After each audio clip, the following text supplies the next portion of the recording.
This is a May Luna Media production. Hey, and welcome to Synaptic Soul, the podcast where science meets spirit, and we get real about the beautiful and brutal and magical mess of being human. I'm your host, Ava Marie Anderson, writer, mystic, multi-dimensional mischief maker. Quick disclaimer, you may hear the occasional snort, sigh, dramatic flop from my two French bulldogs, Rocky and Rambo. They're the soundtracks of my life, my soul companions, and honestly, the real stars of the show. Someday we'll dedicate a full episode to their role in my daily rituals, emotional healing, and wild spiritual life. But for now, just know that they're always close by, snoring their support. Let's dive in. Let me tell you a story that still makes me laugh every time I think of it. So years ago, I spit into that little 23andMe tube like so many of us do when we're bored or we're, feeling curious about our ancestry. And you know the vibe. You're like half hoping you're descended from Cleopatra and half afraid it's going to tell you you're 90% mayonnaise. But what I didn't expect was for that little plastic tube to completely blow up one of the biggest plot twists of my life. So my ex-husband and I are related. Yeah. According to 23andMe, we share a relative 4 generations back. And now here's the kicker. I grew up in small town Arkansas, and I used to joke all the daggum time that I needed to get out of there so I wouldn't accidentally marry a cousin. And so what did the universe do? It waited until I packed up my shit, moved halfway across the country to California, got married, had kids, built a life, and then boom, DNA test results drop like Mari on a Tuesday. You are related. And on the surface, it's hilarious. Like, you can't make this shit up type of way. But here's the part most people don't always expect. Even though we've been divorced for 15 years now, he is still one of my closest friends. Like, he's the guy I call when a headlight's out, or when my Wi-Fi is acting up, or when I need somebody who knows me down to my quirks but can still show up without judgment. We might not be married anymore, but that connection didn't disappear. It just shifted. And honestly, that is soul family energy right there. Because what 23andMe showed is what mystics have been saying forever.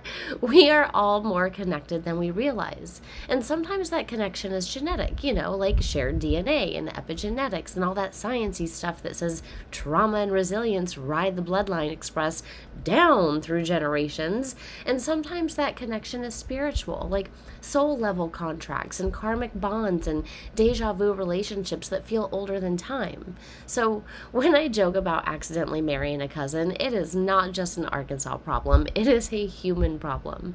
Because whether through blood or energy or spirit, we are tangled up in each other's stories. And some people come and go, and some connections fade with time, but then there are the ones who stick and the ones who keep circling back into your life, who still matter even though the relationship changes. In this episode, we're going to dig into that stickiness. We're going to talk about the soul families and, those groups of souls who travel together across lifetimes, swapping roles like some sort of cosmic improv. But we'll also look at history and science and the practical, like how the fuck do I know who's even in my soul family side of it all? And yeah, we're going to get to the messy truth that not all soul family members are here to love you. Like, some are here to piss you off and crack you open and force your growth. So buckle up. If 23andMe can prove that I accidentally tied the knot with my cousin and still ended up with one of the most enduring friendships, just imagine where your soul contracts are hiding.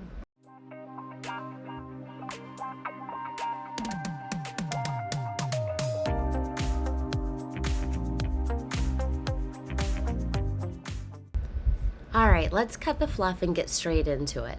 What the hell is a soul family? Because if you Google it, you're going to get 1,000 different answers, most of which sound like a Hallmark card dipped in lavender oil. And it's cute, but it's not enough. So let's break it down in a way that's both mystical and grounded so that your brain and your spirit start nodding along.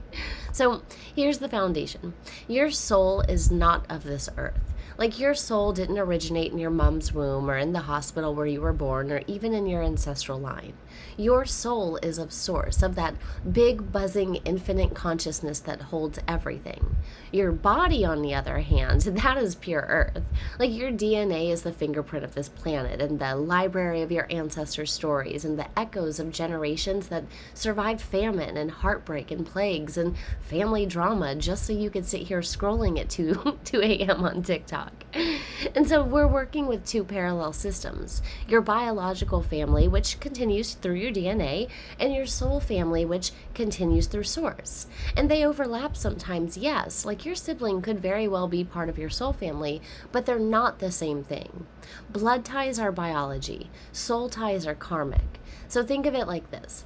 Imagine the universe as a cathedral made of stained glass, and there's light streaming in, and that light is source. It is pure, undivided, infinite. But once that light hits the stained glass, it refracts into countless flickers, slivers, and different colors. Each shard of glass is a soul, a fragment of the whole, and your soul family, those are the shards that flicker with you. They shine the same color, the same pattern, or even if they land in totally different spots.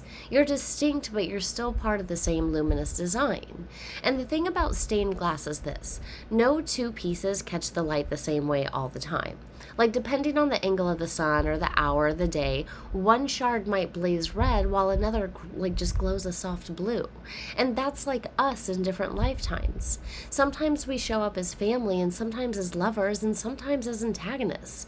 But we're always catching the same source light in different ways. So when you see somebody and think, why do I know you? Or why do you feel like home? It's because you're recognizing the same flicker of light refracted in another shard. And this is where you can meet somebody on the other side of the planet with a completely different background and feel like you have known them forever. And that recognition isn't DNA. It is source remembering itself through you. It is stained glass shards catching the same beam of light. And now let's get into the roles that the soul family members play, because spoiler, they are not always cozy. Like, some are your anchors, the best friends that ground you, or the lovers that nurture and protect, or the mentors who open doors. They're the ones who remind you who you are when you forget. And others, they're your catalysts. They're the ones that push every fucking button and throw you into the chaos and make you so uncomfortable that you either spiral or you finally grow. And they might be the ex who cracked open your heart so wide, or the boss who drove you up the wall but had you sharpen your skills, or the family member who knows exactly how to activate your childhood wounds. And here's the kicker: these roles are not random. In many spiritual traditions, it is believed that before we incarnate, we sit down with our soul family and we hash out a game plan. And think of it like a cosmic improv troupe just planning the show. Like, all right, you're going to be my mom this time, but let's make it spicy. Like, throw in some abandonment issues. And you be my best friend, but ghost me halfway through life so I learn resilience. And you're going to be my child this round. Good luck raising me. And I know it sounds wild, but it explains why some relationships feel fated, like the script was already written before the curtain even rose. And so how do you know when you've stumbled into one of these connections? Well, I'm going to tell you, your body just knows implicitly before your brain does. Like, it might be an immediate sense of safety, like you can exhale around them in a way that you didn't know you were even holding your breath. Or it might be a magnetic pull or an electric zing that makes you feel awake in every cell. And it could very well be the opposite, like an instant trigger, like your nervous system just went on high alert. Soul family recognition isn't always pleasant, but it is always unmistakable.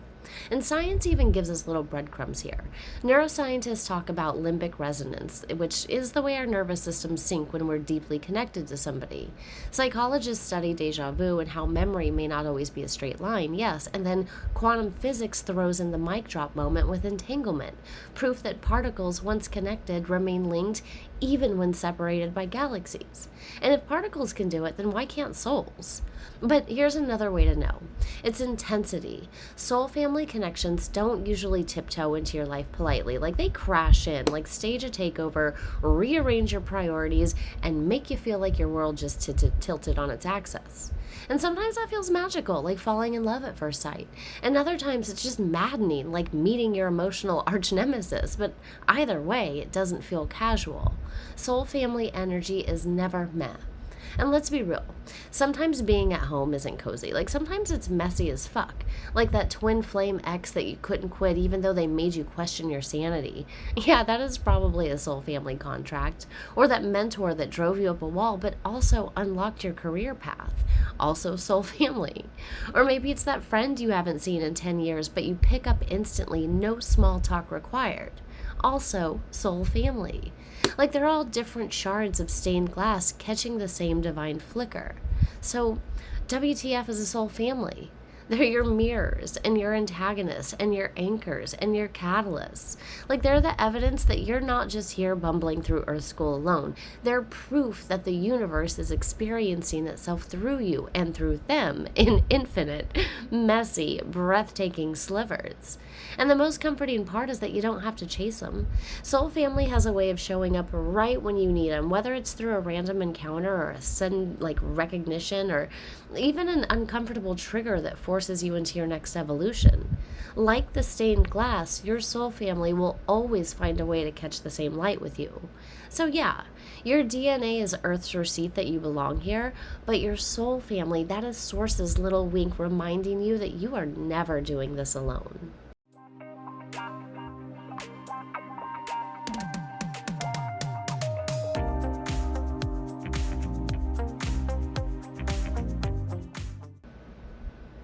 So now that we've got a working definition of what a soul family actually is, let's take a little trip through time. Because one of the things that I love most about this concept is that it's not new. Like humans have been talking about this forever in temples, in oral traditions, in philosophy, in mysticism.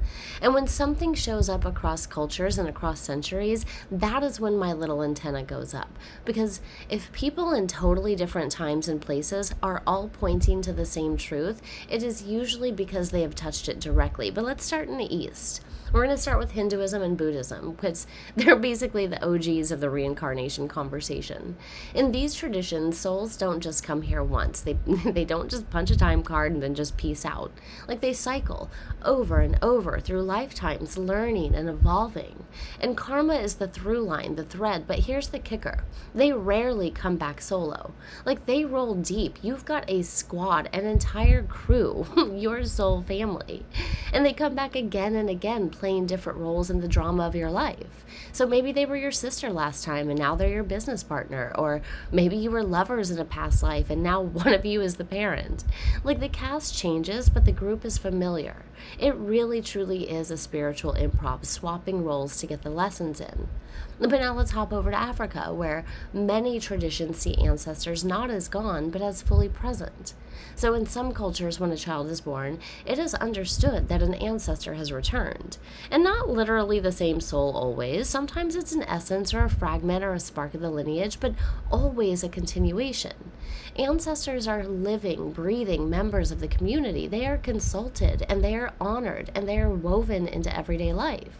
And you see this in the Native American traditions too. Ancestors are not just memories, they are active participants. And that is soul family in motion. Souls looping back through the line, reminding us that blood and spirit are not separate. They're just two faces of the same coin. And then you've got in Jewish mysticism, the Kabbalah, there's a beautiful concept called Gilgul, and it means the cycling of souls. So souls reincarnate again and again, not as punishment, but as continuation and as completion. And here's the gorgeous part. They don't always come back alone. Sometimes whole groups of souls reincarnate together to finish the work that they started, which, let's be real, sounds exactly like a cosmic group project from hell. And if you hated group projects in school, welcome to Earth School. Like your soul family signed you up and you don't get to drop the class. But let's just wander over to Greece for just a second, because Plato had some thoughts that sound suspiciously like soul family talk. So he said that human souls were once whole but were split apart, and then we spend our lives searching for those missing pieces. And today people tend to read that as romantic soulmate stuff, but zoom out. It is not about romance. This is about recognizing pieces of your own soul reflected in others, which is basically the same thing we're saying about the stained glass shards. Source light refracting through different pieces, longing to recognize itself again. But then fast forward a couple thousand years and you've got Carl Jung, who wasn't exactly shopping at metaphysical stores talking about the collective unconscious, but he did point out the invisible field of symbols and archetypes and memories that we're all plugged into. And mystics called it the world soul or the anima mundi. And either way, though, it is pointing to the same thing. Our souls are not isolated. We're strands in a collective tapestry, and some strands, the ones that we call our soul family, they keep weaving right up next to each other, lifetime after lifetime. And, I can't resist pulling in the Egyptians and the Celts here because their whole vibe was soul complexity. Like, the Egyptians didn't think of the soul as one neat little unit. They broke it into parts, the Ka, the Ba, the Ak, different aspects that could split and rejoin and travel. And the Celts were obsessed with lineage and reincarnation, believing the tribe itself was a container that souls cycled through again and again. Both cultures understood the soul not as fixed, but as fluid and communal and relational, and again, soul family energy. So, like, when people roll their eyes and say soul families are just a new age TikTok thing, I laugh. Because no, they are ancient. They are cross-cultural. They are one of the oldest truths humans have been circling. We just keep dressing them up in different metaphors to fit the times. Like, one culture calls it karma. Another calls it ancestors returning. Another calls it the collective unconscious. But at the heart, they're all trying to describe the same fucking experience, which is we are fragments of source, refracting through the stained glass of the universe, and we keep finding each other. But here's where I want to circle back to that stained glass cathedral image because it's perfect. Like, imagine walking into one of those old towering cathedrals and there's hundreds of stained glass panels. The sunlight pours in, it's refracting into saints and angels and battles and miracles and all these different colors and stories. And each panel is unique, but it's all the same light. And that's human history. It's different cultures, different doctrines, all refracting the same source light, all trying to explain why we keep bumping into the same souls in different forms. And you know what? That history matters because it anchors this idea into something bigger than just vibes. It tells us that soul families aren't just a personal fantasy, they are a collective knowing. They're how Source insists on remembering itself no matter what lifetime, no matter what culture, no matter what story we wrap around it. So when you feel that wild pull towards somebody, or when you notice those uncanny life parallels, or when you recognize somebody like you have known them forever, you are not making it up. You're just plugging into the same ancient truth that humans across the world have been naming for millennia. You're not alone. You never have been. This episode is brought to you in part by one of my most favorite humans on this spinning planet, Morgan Garza, and her book Soul Magic. If you've ever felt like your power was just waiting beneath the surface, or like there's something ancient and electric inside of you ready to be reclaimed, then this is the book that helps you remember. Soul Magic is not just a read, it is a summoning. It's filled with rituals and stories and the kind of grounded spiritual wisdom that doesn't talk at you, it talks with you. Morgan writes like a soul sister, a cosmic cheerleader, and a priestess all rolled into one. And it's a must-have for anyone on the path of awakening, reclaiming. So grab your copy at morgangarza.com or wherever books are sold, or bless someone else's journey and gift it. Because real magic's meant to be shared. That's Soul Magic by Morgan Garza. You'll feel it in your bones. Alright dudes, let's get dirty for a minute. I said dirty, I meant nerdy. Let's get nerdy for a minute. Because I know some of you love the mystical stained glass metaphor and others are like, cool story, but where's the science? Well, don't worry. You know your girl's gonna drag some science into the party because honestly, it really is the messy X of spirituality. Like, they keep pretending they don't believe in each other, but every time they cross paths, sparks fly. And nowhere is that more obvious than when we talk about soul families. So let's just start with epigenetics. And if you've never heard of it, epigenetics is basically the study of how your environment and experiences literally change the way your genes express themselves, and then how those changes can be passed down to future generations. And so that means trauma and stress and resilience and even joy, they don't just stop with you. They get encoded. And scientists have studied that, Holocaust survivors and basically found that their children and grandchildren carried altered stress hormone responses. And same thing with like famine survivors. Metabolism, cortisol levels, even anxiety patterns changed generations later. So Translation, you are not just carrying your grandma's cheekbones, you're also carrying her fear of running out of food and her survival instincts and her resilience. And in my case, let me give you an example. So my grandmother grew up in deep poverty, like didn't have dolls, had to make her own toys, kind of poor. And now she has got hundreds of dolls all over her house. And I'm not exaggerating. It is like walking into a porcelain nightmare. Why? Because the deprivation of her childhood imprinted so deeply that she overcorrected as an adult.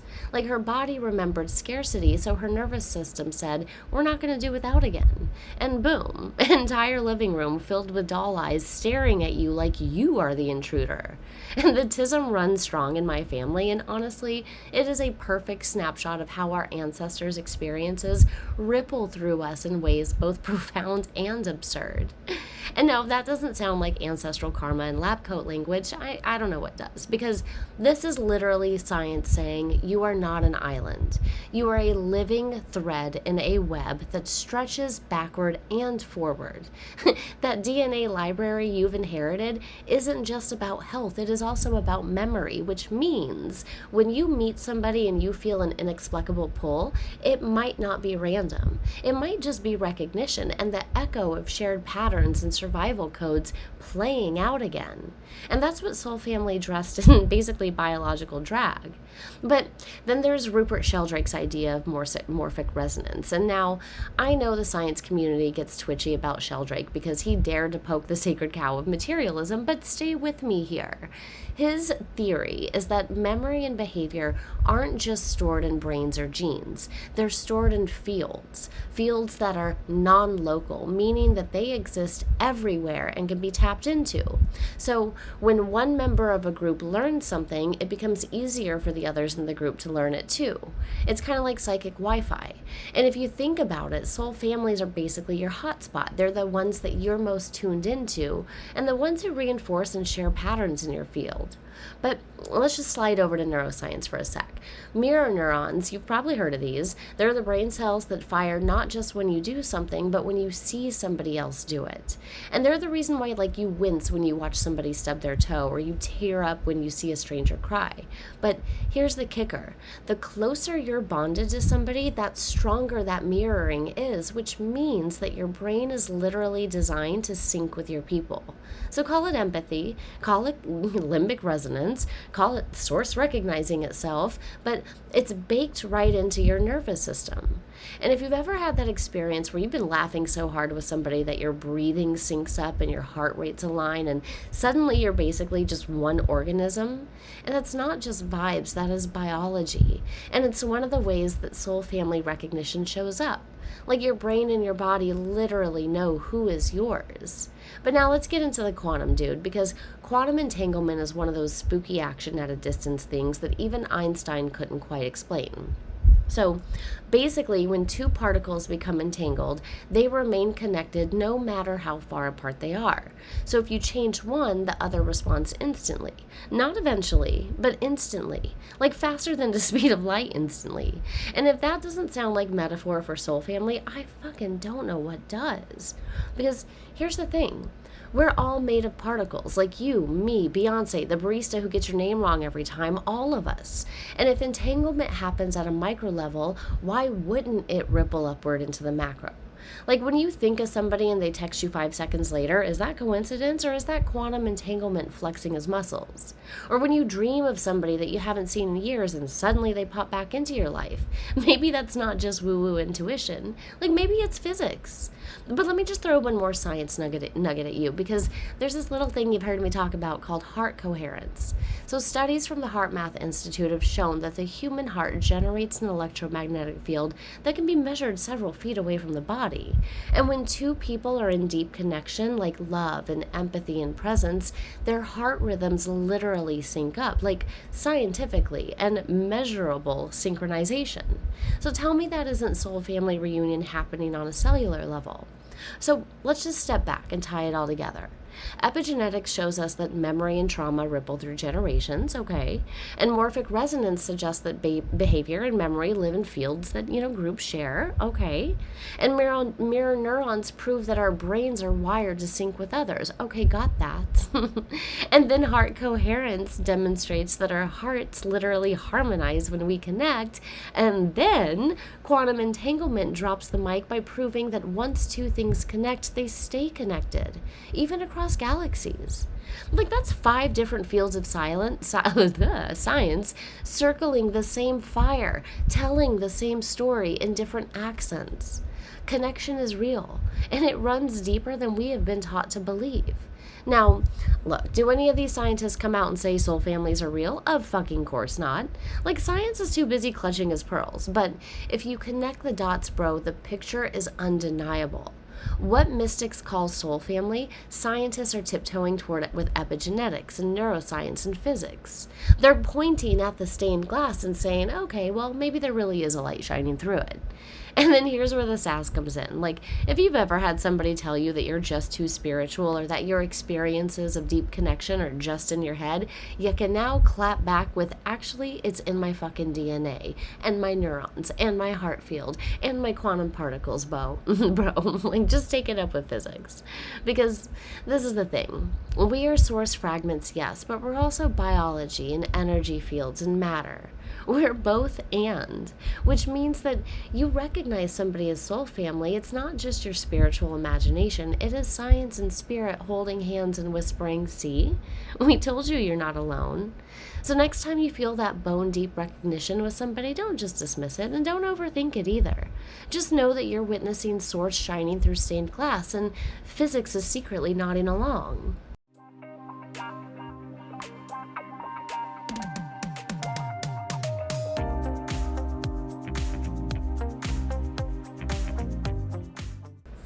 So how do you actually know when you've met somebody from your soul family? Because, spoiler, they don't walk in with a name tag that says, hi, I am from your cosmic group chat. But your body and your intuition, they clock it before your brain does. So the first big clue is recognition. And I don't mean like, oh, we've met before, but I mean that bone deep déjà vu where you meet somebody and your whole body goes, oh, it's you again. And sometimes it feels safe, like you've come home, and other times it is prickly as hell, like you have just met your nemesis. But either way, the energy is undeniable. And the second clue is synchronicity. Like you keep bumping into them in bizarre ways, like the coffee shop, the gym, the same random concert across town. Or you think of them and boom, they text. That's not coincidence, dude. That is the universe playing cosmic matchmaker, shoving you guys together until you get the memo. And then the third way to know is speed of intimacy. With most people, walls take months or years to come down, but with soul family, they collapse in minutes. Like suddenly you are trauma dumping your childhood or laughing so hard that your breath sinks, and it doesn't feel weird. It feels natural. Like that comfort isn't built in this lifetime, but it is remembered from lifetimes before. And then there's the intensity. Soul family connections don't come in polite. They crash land and they flip your priorities and they make you feel like your world is just tilted. And sometimes it's magic and sometimes it's chaos, but it is never meh. But here's the PSA. Not every intense connection is soul family. Sometimes it is just trauma bond in a leather jacket. But the difference, soul family, even when it's messy, expands you. Trauma bonds shrink you. So trust your body, trust your intuition, and look at the long game. Does this connection help you grow or does it keep you looping in pain? Because the truth is, spotting your soul family isn't about logic. It's about resonance. It's about that flicker of recognition when another shard of stained glass catches the same source light at you. You just know. This episode is supported in part by Saged app, aka the app that's basically a metaphysical multivitamin. It's like having a spiritual sanctuary in your pocket minus the incense smoke in your purse. It's also where I host my new moon manifestation clubs, which, if you know, you know, we go deep. So if you're ready to stop doom scrolling and start soul scrolling, download Sage in the App Store or Google Play and then step into a more intentional, magical version of your day. That's SAGED, like Sage, but with an app. Back to the episode.